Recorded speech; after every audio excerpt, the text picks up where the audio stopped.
Quem ama não ofende, não mata, não maltrata. Violência contra a mulher é um ato de covardia. Denuncie, não tenha medo. O seu silêncio é um aliado para o seu agressor. Violência contra a mulher é crime. Hoje a entrevista é com a maravilhosa Mariana Musetti, que fez o seu caso uma causa para ajudar várias mulheres. Tudo bem, Mariana? Tudo bem, Seja prazer estar aqui. Obrigada, muito obrigada. Mariana, eu gostaria que você contasse para nós quem é a Mariana. Mariana profissional, Mariana mãe, Mariana com os amigos. Pois é, a Mariana, né, tem várias facetas. Eu costumo dizer que as mulheres, elas são várias mulheres dentro de uma só mulher, né? Então, eu sou uma menina que cresceu, né, sonhando em encontrar aquele príncipe encantado, em ser feliz, ter uma família, criar seus filhos. E ao longo da vida as coisas foram acontecendo não necessariamente nessa ordem. Hoje eu sou uma profissional já há 20 anos, sou professora universitária, né, sou pós-doutora em administração e hoje eu tenho uma profissão, além de ser professora, né, de ensinar e de estar junto com esses alunos, o que para mim é algo assim maravilhoso. Eu também sou avaliadora do Ministério da Educação e criadora e fundadora da página Leoas Livres, que fala sobre violência doméstica. Né? Como você mesmo disse, depois de tudo que eu passei, né, da experiência que eu tive, eu criei essa página realmente como um desabafo, para ser assim um momento meu de colocar para fora tudo que eu estava sentindo. Um grito, né? Você quis dar um grito. E a partir disso eu comecei a pensar, poxa, não é só um grito, não é só para eu ficar bem, não é só para aliviar a minha dor, eu preciso usar tudo isso a favor das outras mulheres. E foi aí então que eu comecei, né, a esse trabalho. Também sou mãe de 3 joias, tive a graça, né, de ter 3 filhos, que eu costumo dizer que é a minha maior riqueza, e acredito que é a maior riqueza da mulher. Sempre. Esse é o nosso privilégio, né, de poder gerar a vida. Deus deu o maior presente para nós mulheres, né? Para nós, com toda certeza. Nada pode substituir essa dádiva. Não existe amor maior, né? Não existe. Eu sempre falo que a minha é meu coração batendo fora do corpo. Exatamente, é bem isso mesmo. E aí, hoje eu estou nessa luta, né, a favor das mulheres e de realmente conseguir liberdade, respeito, amor, justiça. Uma luta diária, né? Luta diária. E como que é o convívio seu, com a sua família, com os seus amigos e alunos? Porque eu vi que você é muito admirada por eles, né? Ah, sim, os meus alunos, começando por eles, né? É muito bacana porque eu sempre procuro dar muito mais do que o conteúdo que eu tenho para ministrar naquela disciplina, né? Eu costumo dizer para eles exemplos, situações da vida do cotidiano, de ser realmente um ser humano melhor. Então, eu acabo me relacionando bastante com eles, assim. São filhos, né? É muito bacana, muito bacana. E em relação aos amigos, é muito bom, né? Eu não sou uma pessoa que tenho a minha vida exposta a muitas pessoas, então eu seleciono bem, confesso. É muito importante, né? Depois eu acho que as pessoas que passam por relacionamentos abusivos, elas ficam muito desconfiadas, elas ficam muito machucadas. E daí, quando elas começam a se curar, elas ficam muito seletivas, né? Então, assim, eu sou bem seletiva, sim, mas eu gosto muito de me relacionar, gosto muito de estar com amigos, com amigas e falar sobre nada, falar sobre bobagem, dar risada e também conversar sobre coisa séria, né? E a minha família é o meu apego total, meu pai, minha mãe e meus filhos, é a minha vida, né? Eu tenho irmãos, mas eu não tive a graça de ter muito contato com esses irmãos. Então, hoje eu entendo que o abuso que eu sofri, né, que foi um abuso considerável, muito difícil, muito dolorido, teve as suas raízes lá atrás, né, em relação a essa questão que o abuso começou lá atrás, quando eu era criança, pequena, na minha infância, através da minha família.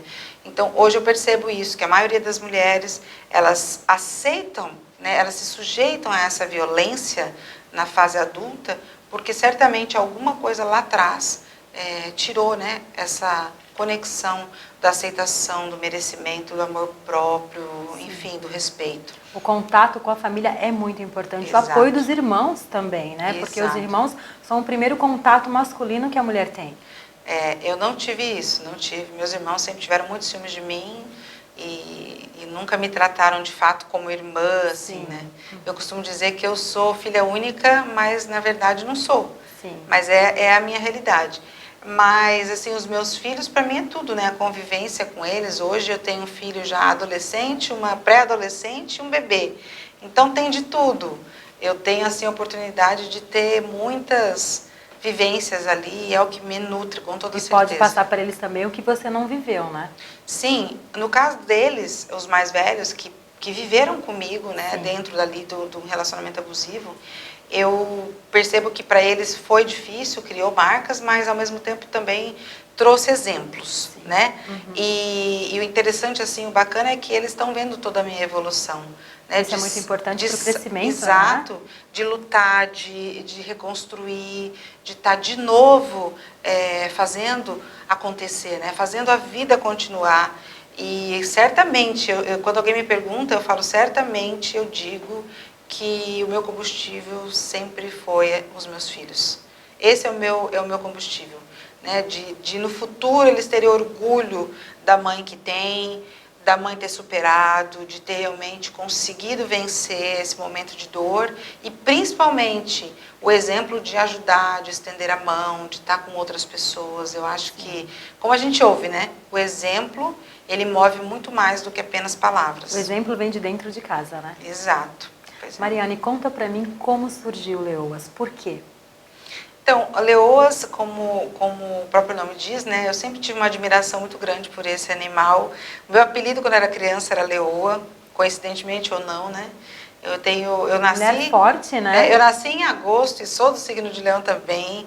Então, assim, o leão sempre esteve presente na minha vida, o animal leão, né? E eu sempre me conectei muito com isso, com essa força, com essa garra, principalmente também quando a gente se remete à Bíblia, à espiritualidade, né? O leão de Judá. E aí, numa noite que eu estava até com meu filho mais velho conversando e falando para ele, mas será que eu crio mesmo uma página? Será que eu não crio? A gente hoje dá risada desse dia. E a gente começou se eu criar, eu falei para ele, que nome que vai ter? E aí a gente começou a falar um monte de nome. Mas eram nomes normais, assim, tipo, amor não dói, amor não sei o quê, coisas assim. Até que eu tenho um quadro na minha casa de leão, muito lindo, que foi feito até numa igreja. Olha que bênção. Num momento de culto de uma Santa Ceia, que eu comprei esse quadro. E a gente olhou para o quadro, daí eu falei assim, tinha que ter alguma coisa a ver com leão. E aí ele falou, mãe, por que não leoas livres?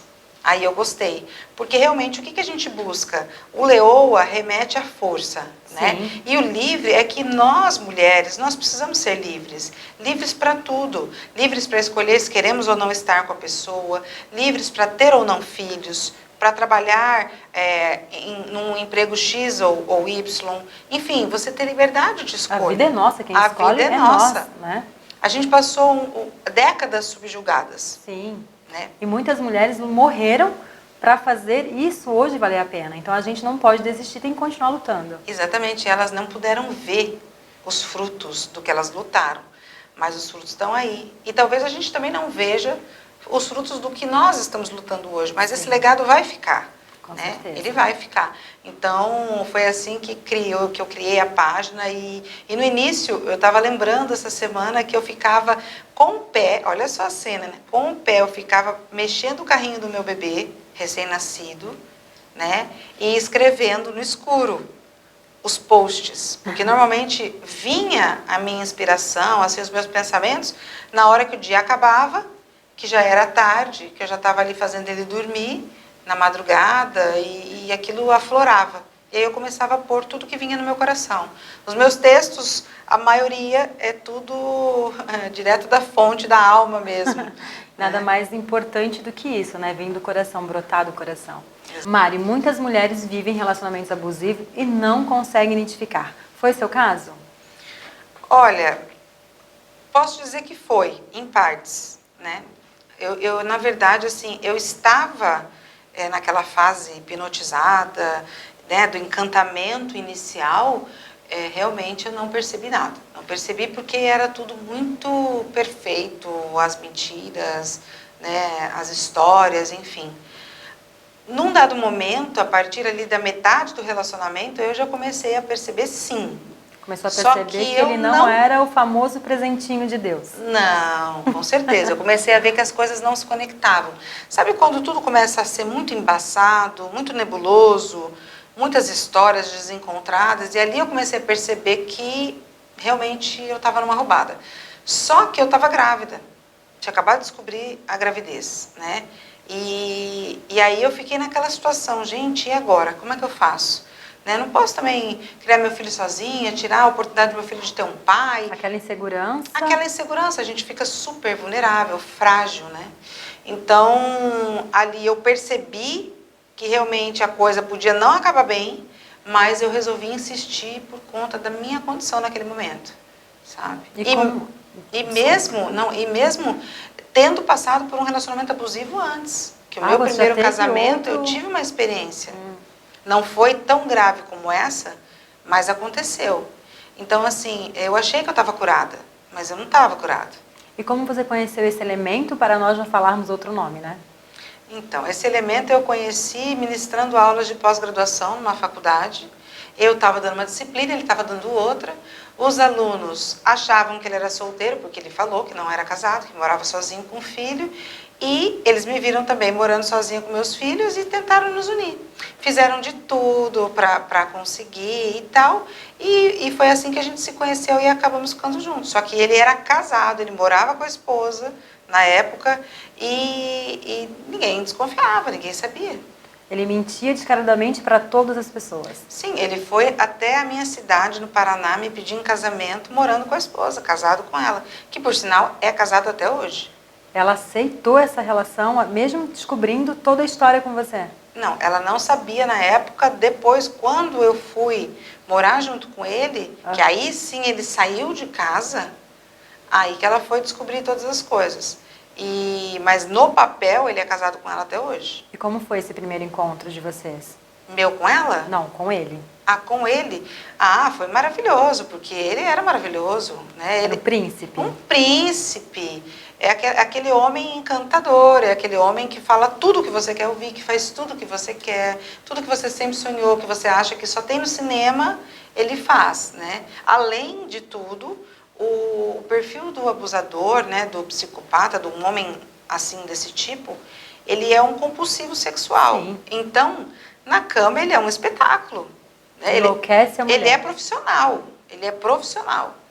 E, inclusive as vítimas que eu tive contato depois dele, elas falam a mesma coisa. Ah, ele fez esse golpe com outras mulheres também? Sim, e elas me procuraram, eu tive contato com outras vítimas e a história é a mesma.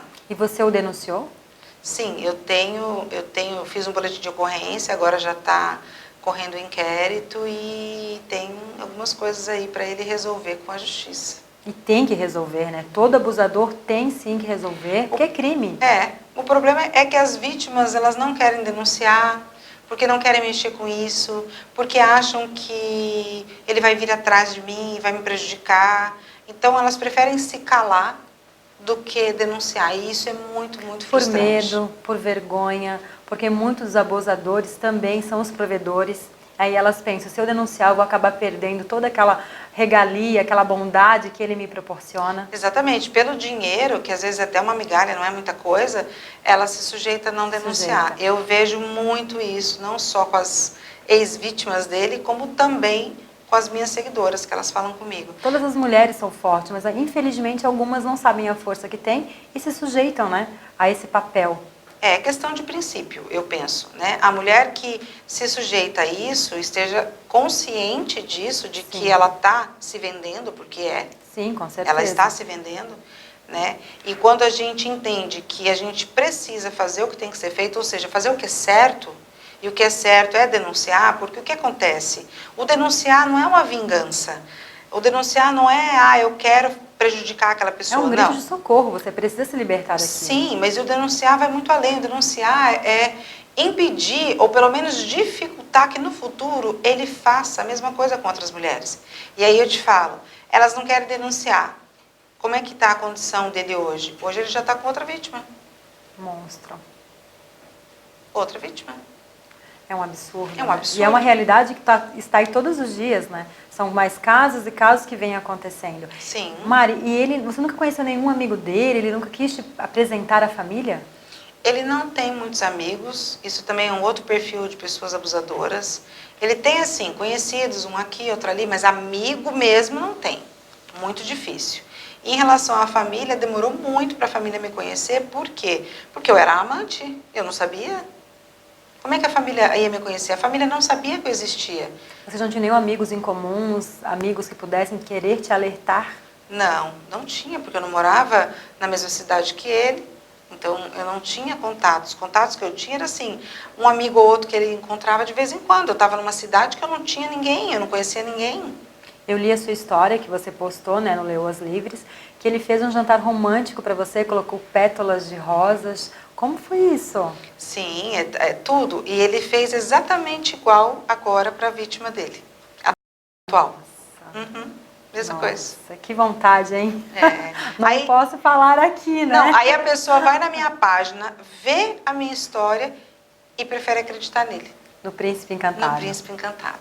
Eu não consigo entender, às vezes, o que se sujeita a uma mulher, não sei se é o amor, mas aí eu me pergunto, cadê o amor próprio? Não, não é amor, gente. Isso eu posso te dizer. Não é amor por ele? Não, não é amor. É qualquer outra coisa. Pode ser carência, medo de ficar sozinha, obsessão, sabe? Sei lá, a palavra que você quiser dar, mas amor não é. Mari, como que você descobriu toda a mentira? Toda a mentira dele? É. Não foi assim de uma hora para outra, foi indo, foi indo, foi indo. Um belo dia, mexi, por exemplo, nas coisas dele, numa mochila dele, tinha lá falando de uma pensão que ele tinha que pagar e tal. Eu falei, mas pensão? Aí descobri que tinha uma filha que ele tinha abandonado há mais de 12 anos. Ou seja, o meu filho não é o primeiro filho que ele abandonou. Mari, me conta, a atual esposa chegou a saber de toda a história que aconteceu entre vocês? Sim, ela chegou a saber. Um pouco antes de eu me separar, ela entrou em contato comigo para me ofender, para brigar comigo. E aí eu, com muita classe, assim, com muita educação, conversei com ela, acalmei. Sempre, né? Acalmei, porque eu entendi, assim, que na verdade o problema dela não era comigo, o problema dela era com ele. Mas ela estava descontando em mim. E aí eu conversei com ela, expliquei que eu não sabia que ela estava casada com ele, eu não sabia que eles ainda moravam juntos, etc. E ela se colocou disposta a me ouvir. Aí eu tive a oportunidade de explicar. Sim. Aí ela entendeu como é que foi que tudo aconteceu. Por que aconteceu? Ele simplesmente saiu de casa, ela foi viajar, ele catou todas as coisas e foi morar comigo. Nossa. Né? Um casamento de mais de 20 anos. E a família dele, os pais, chegaram a te procurar?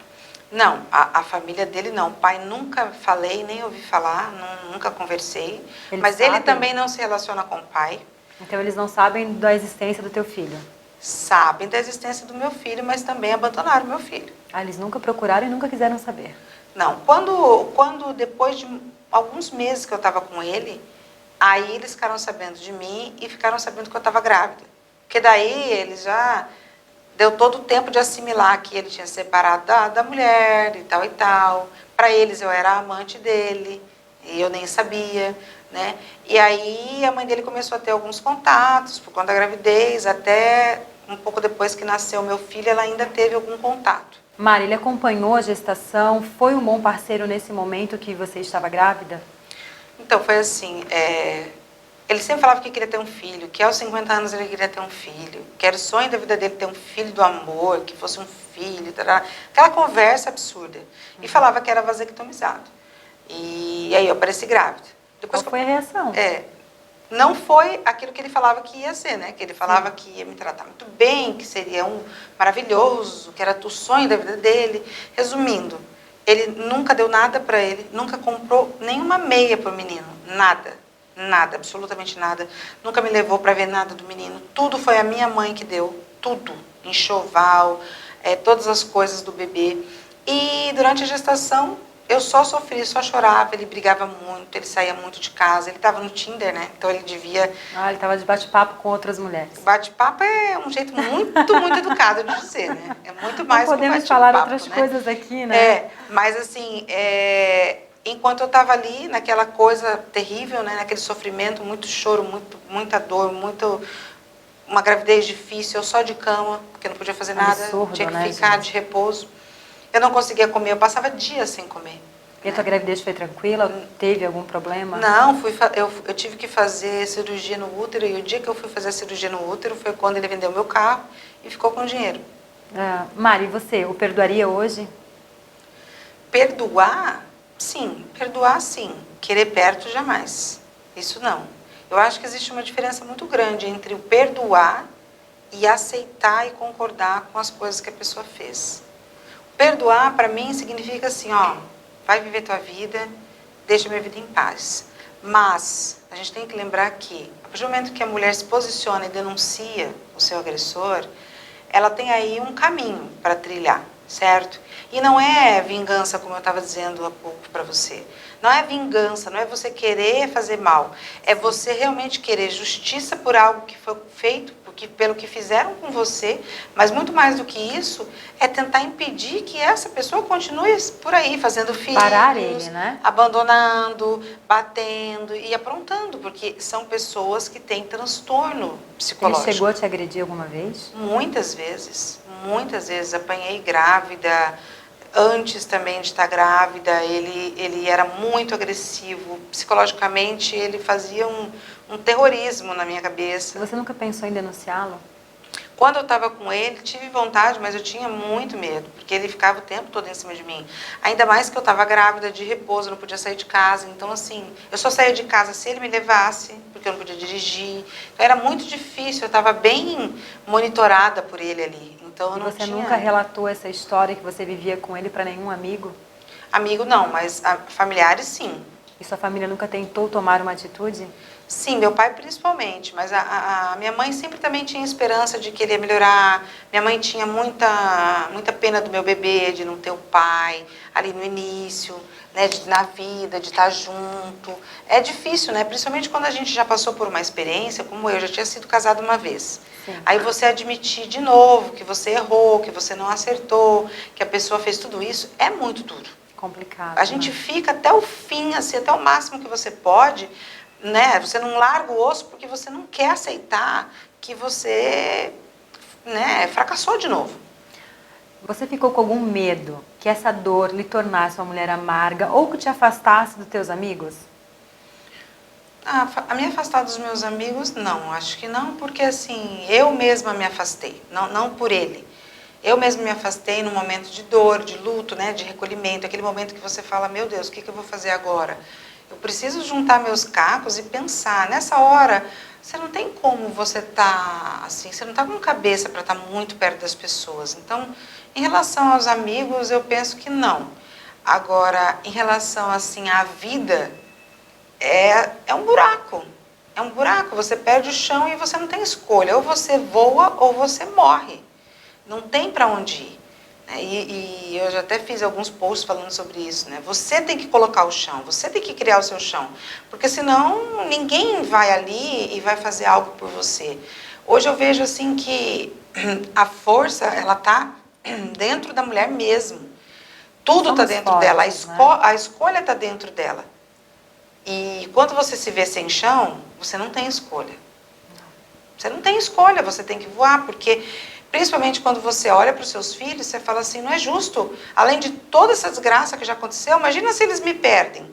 Imagina eles terem uma mãe que fica só na cama depressiva. Eles não podem ver também a mãe sofrer, né? O sofrimento deles também. É um sofrimento dobrado. E aí você fala assim, poxa, mas e agora? Mas a vida está muito difícil, você não conhece a minha história. Eu não preciso conhecer a história. Eu sei que as histórias são tristes, mas a gente precisa reagir. Enquanto tem vida... E tanta gente, eu sempre falo, tem tanta gente por aí que daria tudo que tem para ter um dia a mais de vida, para ter um mês a mais de vida. Né? Tem muitas pessoas que lutam todos os dias. E esse dom a gente tem, então a gente tem que ser grato em relação a isso. Você criou algum lema para o Leoas? Não, especificamente do Leoas não, mas a gente sempre utiliza, né, o lema que é clássico aqui entre as páginas e entre as mulheres que defendem as outras mulheres, é que juntas nós somos mais fortes. E eu costumo dizer às vezes que juntas sempre nós seremos mais fortes. O problema é que as mulheres muitas vezes elas não se juntam. E aí é que dificulta um pouco essa sororidade que a gente prega tanto. Mas eu acredito que não tem lema que represente melhor a causa, né, feminina em todos os sentidos do que isso, porque é clássico, já é cultural, já é uma coisa antiga, de décadas, que as mulheres elas são muito competitivas, elas não se unem como os homens, né? E eu acredito que a gente está conseguindo mudar um pouco, não digo muito, mas um pouco essa realidade. É uma luta diária, né? A gente vai tentando de um jeitinho aqui, um jeitinho ali, para poder todas serem unidas. Porque a gente não nasceu para competir com ninguém. A gente nasceu para uma segurar a mão da outra e dizer, estou aqui. Exatamente. E uma das coisas assim, que eu falo muito ali na minha página, quando alguém procura, é assim, não é a Mariana que faz alguma coisa. A Mariana, ela é apenas uma mulher sozinha.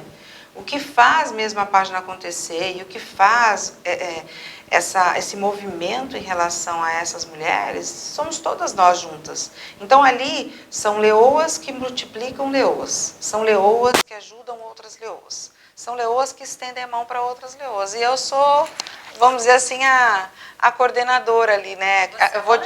Eu vou direcionando as leoas, mas assim, eu sempre procuro colocar o foco em todas e não só em mim. Com certeza, você está ajudando, né? O seu caso é uma causa que deu certo, Exato. Está dando certo, está conseguindo alertar e ajudar muitas mulheres.